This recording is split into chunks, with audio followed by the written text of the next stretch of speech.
we had been living at a place in Wilmore for about 6 years, and we were getting ready to move.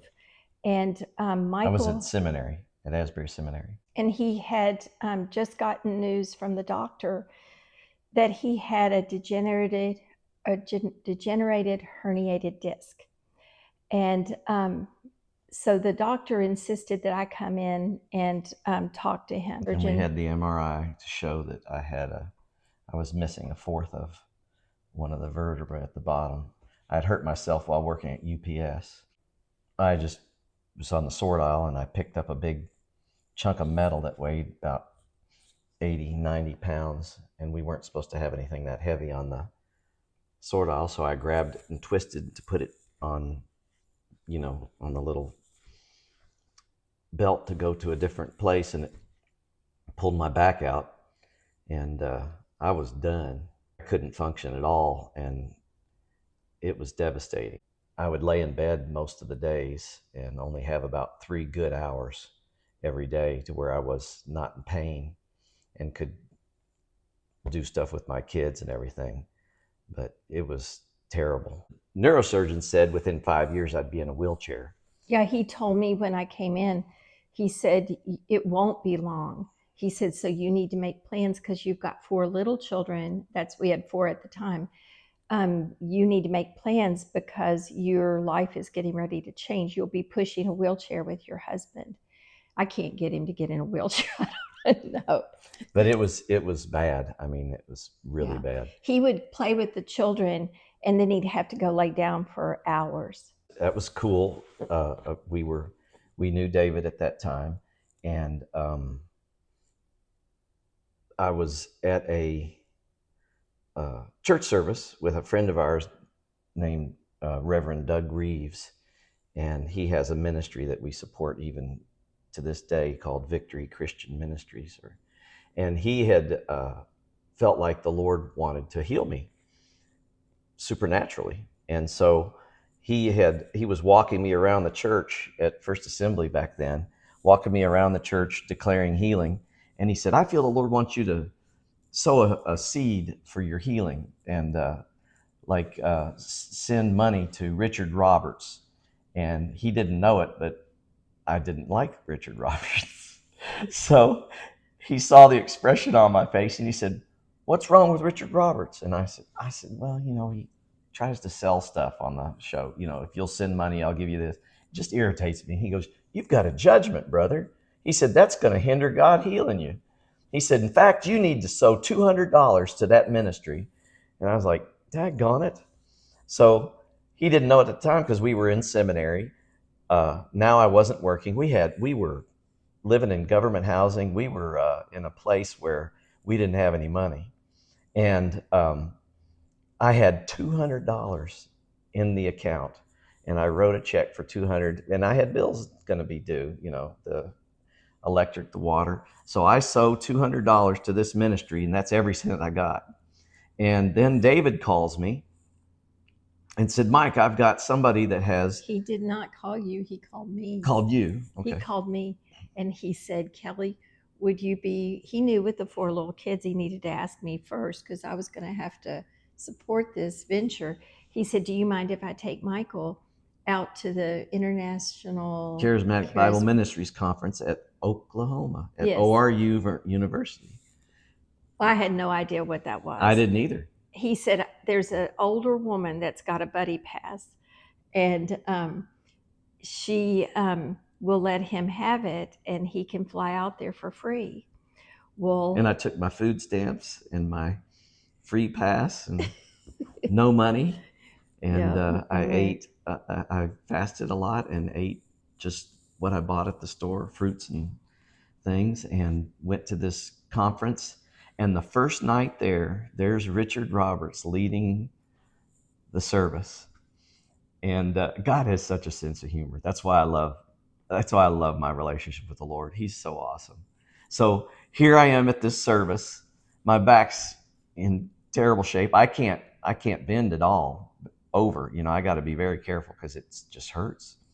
And so God says, I want you to get during the service, and Richard's being real boisterous and everything, and So I'm kind of sitting there going, I love him, Lord. I'm sorry. I'm sorry. I'm trying to not be judgmental. And God says, well, I want you to get Richard to pray for you. And I'm like, oh my goodness. So Richard says, okay, we're going to pray for everybody in this auditorium. And I'm like, okay, I'll get in line with Richard. And he goes, but we're going to come to you. You don't come to us. And then I was like, I wonder how I'm going to get him to pray for us. So he starts sending, he's, Larry Lee, you're going to go pray for those people up in there, and sending all these big name ministers all over the auditorium. He said, I'll just pray for this little group right here. And that's where I was sitting. So he comes by, we're lined up. I take the pose, and he just slaps me in the head as he's walking by, and healed, healed, healed. He's hitting everybody. I didn't feel anything. And he hits me, and I'm like, okay, I did what you said, Lord. And then I suddenly realized, as I started to sit down, I didn't have as much pain. So I bent backwards, ouch, and I felt it halfway back. And I'm like, I just got half healed. Half healed, that's hysterical. So I get half healed. Then that was the first service we went to. Then at lunchtime, the next morning, we're going to head to lunch. And this guy, Doug Reeves, was with us, and his friend Jim Crick. They had ministered at Benny Hinn's meetings. And Jim Crick says, Mike, can we stop? He said, I just feel like the Lord wants to pray for you, for me to pray for you. So he prays for me, and nothing happens. And we start walking again to go to our cars to go to lunch. He goes, I'm sorry, Mike. He said, I just feel like you're supposed to receive something. So he starts praying for me again. And this time, I'm doing everything I can to stand up. And he goes, do you feel like you're going to fall down? I said, yeah, I can hardly stand up. He said, well, why don't you just fall down? And I'm like, okay. So I shut my eyes, and he's got his hand on me praying for me. And all of a sudden, I just feel this flow of God's presence over me. And I don't know what happened, but I felt like my feet went up. I didn't fall down. I didn't fall backwards. My feet came up. Anyway, I'm laying on the ground, and I'm getting hammered by God's presence. I am just laughing so hard I can't breathe, and crying and speaking in tongues and feeling God just smushing me into the ground. It was an amazing experience. And I'm just getting God's presence all over me. And I hadn't ever experienced anything like this, except I did speak in tongues. But so I'm laughing, I'm crying, and I just feel like terror. So I'm repenting of anything I can think of. God, forgive me I'm going through my whole life of anything I can come up with. I was a little kid, and my sister said, you're a bad kid. And I felt like I had gotten shamed. And God said, you need to ask me to forgive. You need to forgive your mom and sister for shaming you, and you need to ask forgiveness for hitting her. And so I did that, and he leads me through the steps of inner healing through this event that happened in my life that caused trauma to me. And this is all happening while I'm out on the ground laughing and crying and just getting and drunk. I was so drunk I couldn't even get up at that point if I had tried. And drunk in the spirit, because I knew what drunk was like. So I knew the feeling I was having. So all this happens, long story short, I had this glorious event, and anytime I'd try to go up, the guys would be standing, they were all sitting in chairs about 20 feet away, and they'd just go, take another drink, which I didn't know what that meant. And they'd just go like this, and I'd get this wave of God's presence would knock me out. And it would happen over and over and over. And finally, I just quit trying to get up, because I'm like, I'm going to wait till they leave.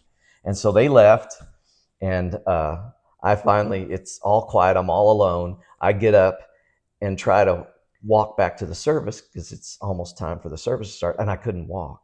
I had to barely shuffle all the way down this hallway. And I called it the walk of shame, because they had all these tables with ministries, and I was walking. I guess they thought I was like crippled or something.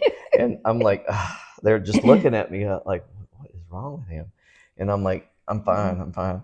So I get back to the service, get in my chair, and I'm sitting there, and the guys came back from dinner, And one of my other friends that I had met on this trip, he's in a ministry. His name is Steve Carell, not the actor. And so he says, Mike, he said, man, you got hammered. What happened? And I go, well, I just, and I couldn't talk.